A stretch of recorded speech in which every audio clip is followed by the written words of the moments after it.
నమస్తే. వైసీపీ పాలనపై చీరాల టీడీపీ అభ్యర్థి మాలకొండయ్య ఆగ్రహం వ్యక్తం చేశారు. సంక్షేమం, అభివృద్ధి పేరుతో జగన్ రాష్ట్రాన్ని అప్పుల పాలు చేశారని ఆయన విమర్శించారు. ఏపీలో వైసీపీ పాలనకు చరమగీతం పాడేందుకు ప్రజలు సిద్ధంగా ఉన్నారని ఆయన అన్నారు. పోలవరం నిర్మాణం జరగాలన్నా, అమరావతి రాజధానిగా ఉండాలి అంటే టీడీపీ అధికారంలోకి రావాలన్నారు. ప్రజలు టీడీపీ గెలిపించేందుకు సిద్ధంగా ఉన్నారంటోన్న చీరాల తెలుగుదేశం అభ్యర్థి మాలకొండయ్యతో మా ప్రతినిధి నరసింహరావు ఫేస్ టు ఫేస్. రాష్ట్రంలో ఎన్నికల హడావుడి మొదలైంది. అంతేకాకుండా ఇక ప్రచారం గడువు దగ్గరలో ఉంది. అంతేకాకుండా కూడా ఎండలు మండుతున్నాయి. అదేవిధంగా ఎన్నికల ప్రచారం కూడా హీటు పుట్టిస్తున్నాయి. ప్రస్తుతము మనం చీరాలలో ఉన్నాము. చీరాలలో టీడీపీ, బీజేపీ, జనసేన కూటమి అభ్యర్థి ఎంఎం కొండయ్య ఎన్నికల ప్రచారం ఎలా కొనసాగుతుంది, ఈ ఎన్నికల్లో ప్రధాన అస్త్రాలేంటి, దీనిపై మనతో మాట్లాడడానికి ఎంఎం కొండయ్య గారు ఉన్నారు. ఆయన మాట్లాడుతున్నాం. సార్ చెప్పండి, ఏంటి ఎన్నికల ప్రచారం ఎలా కొనసాగుతుంది? ఇంకా 2-3 రోజుల్లోనే ప్రచారం ముగిసే సమయం. అందరికీ నమస్కారాలు. ఈరోజు పెద్ద ఎత్తున ఏరియా మొత్తం కూడా కవర్ కావాలన్న ఉద్దేశంతో ర్యాలీలు అక్కడక్కడ కూర్చోబెట్టి ఎక్కడికక్కడ సమావేశాలు ఏర్పాటు చేసి ఈ మీటింగులు పెట్టడం జరుగుతుంది. అస్త్రాలు అని మీరు అంటున్నారు. అస్త్రాలు అంటే మాకేం కావాలి? 151 సీటు తెచ్చుకొని ఈ రోజు వరకు ఈ 5 సంవత్సరాల్లో ఏ ఒక్క చిన్న పని కానీ, ఏ ఒక్క వ్యక్తికి లేదా ఏ ఒక్క కమ్యూనిటీ కానీ ఎక్కడైనా ఒక్కరికి ఒక 10 రూపాయలు లోన్ ఇవ్వలేదు. ఇతను కేవలం నవరత్నాలు అని పేరు పెట్టి ఆ నవరత్నాలు కూడా సక్రమంగా ఇవ్వలేకపోగా అందులో ఒక నవరత్నాన్ని ఫీజు రింబర్స్మెంట్ని చేర్చి పిల్లలందరినీ కూడా కాలేజీలకు వెళ్లకుండా రకరకాల ఇబ్బందులు పెట్టినటువంటి ఈయన దాదాపు ఎస్సీలకైతే 27 సప్లాన్ నిధులను ఆపేశాడు. అలాగే ఎస్టీలు కూడా అదే పరిస్థితి. మైనార్టీస్కి కూడా ఉన్న పథకాలు ఆపేశాడు. మేము 4% మైనార్టీస్కి రిజర్వేషన్ ఇస్తామని మేము చెబుతుంటే వాళ్ళు ఎవరు బీజేపీతో గెలిచారని దొంగ మాటలు చెబుతున్నారు. మేము ఖచ్చితంగా బీజేపీతో కలిసి పనిచేస్తున్న సందర్భంలోనే ఎక్కువ సార్లు ముస్లిమ్స్కి మంచి జరిగింది. అలాగే అన్ని వర్గాల వాళ్ళకు కూడా ఆ రోజున ప్రయోజనం చేకూరింది. మరి పెద్ద ఎత్తున బీజేపీతో కలిసినప్పుడే కదా ఈ రాష్ట్రంలో పెద్ద పెద్ద రోడ్లు రావడం జరిగింది, అనేక ఇండస్ట్రీస్ వచ్చినాయి.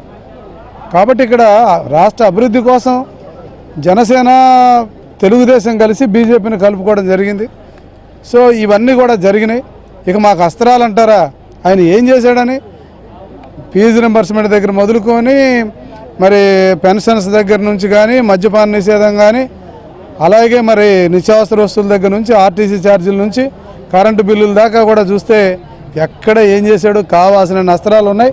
కాకపోతే ఇతను ఒక్కటే చేశాడు, ప్రజల్ని బెదిరించి భయపించి సామాన్య ప్రజలు కూడా రోడ్డు మీదకి రాలేకపోయారు. అంటే ఒకటే గుర్తు, 2-3 సార్లు కరెంట్ రేటు పెంచితేనే పెద్ద గొడవలైనటువంటి పరిస్థితి ఆంధ్రప్రదేశ్ తెలుసు మీకు. 9 సార్లు పెంచితే ఏ ఒక్కరు కూడా రోడ్డు మీదకి వచ్చి అడిగిన పాపన పోలా. అలాగే 3 సార్లు ఆర్టీసీ ఛార్జీలు పెంచారు. అసలు డీజిల్, పెట్రోల్ అంటే కంటిన్యూ చేశాడు అలాగే, కానీ అడిగిన వాళ్ళు లేరు. కారణం ఒకటే, ప్రజలు మాకు టైం వస్తుంది అని ఆ టైం కోసం ఎదురు చూశారు. ఇప్పుడు సమయం వచ్చింది. ఇప్పుడు ప్రజలందరూ కూడా తిరుగుబాటు చేస్తున్నారు.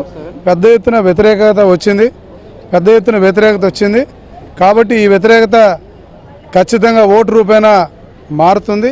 తెలుగుదేశం పార్టీకి ఒక మంచి టైం వచ్చింది.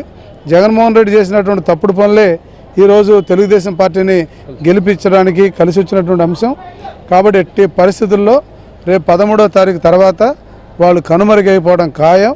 అలాగే మరి హస్తం, ఈ రాష్ట్రంలో చాలా వరకు హస్తం ఉంది. ఈ హస్తం ఏం చేసింది? మనల్ని డోర్లు మూసేసి ఈ రాష్ట్రాన్ని విడదీసింది. ప్రజలు మర్చిపోలే ఇంకా. కాబట్టి ఇక్కడ ఎవరికి కూడా ఓట్లు పడవు. ఎందుకంటే మరి చీరాల విషయానికి వస్తే 15 సంవత్సరాలు 2 వ్యక్తులే పాలించారు. వీళ్ళ దుర్మార్గమైన పాలన, వీళ్ళ యొక్క దుర్మార్గమైన ఆలోచనలు ప్రజలందరికీ అర్థమైపోయినాయి. ప్రజలు ఇక్కడ స్వేచ్ఛను కోరుకుంటున్నారు, ప్రశాంతమైన వాతావరణాన్ని కోరుకుంటున్నారు. అది నేను ఇవ్వగలనని చెప్పేసి ప్రజలు నమ్ముతున్నారు. కాబట్టి నన్ను నమ్ముతున్నారు కాబట్టి ఖచ్చితంగా రేపు ఈ ఎలక్షన్లో భారీ మెజార్టీతో నేను గెలవబోతున్నాను. ప్రజలందరూ కూడా నాకు ఆశీస్సులు ఇచ్చారని చెప్పేసి ఈ సందర్భంగా మీ అందరికీ కూడా తెలియదు. సో ఇది మనం చూసుకుంటే వైఎస్ఆర్ కాంగ్రెస్ పార్టీ గత ఎన్నికల్లో అమలు చేయలేనటువంటి హామీలు ఇచ్చి ప్రజలను మోసం చేసింది. కానీ ఈ ఎన్నికల్లో మాత్రం ఎవరైతుందో టీడీపీ ఇచ్చిన హామీలు నిలబెట్టుకుంటాం. ముఖ్యంగా చీరాల ప్రాంతంలో వెనకబడిన వర్గాలు ఎక్కువగా ఉన్నారు. వారందరికీ కూడా అన్ని రకాలకు కూడా ఆదుకుంటామని చెప్పేసి అన్ని రకాలుగా వాళ్ళకి ఇచ్చినటువంటి హామీలు నిలబెట్టుకుంటాం. ముఖ్యంగా ఎవరైతే ఉన్నారో ఆక్వా రైతులు కానీ, అంతేకాకుండా కూడా అందరికీ హామీలు నిలబెట్టుకుంటామని చెప్పేసి కూడా టీడీపీ అభ్యర్థి ఎంఎం కొండయ్య కెమెరామెన్ అనిల్తో నరసింహారావు, హెచ్ఎం టీవీ, చీరాల.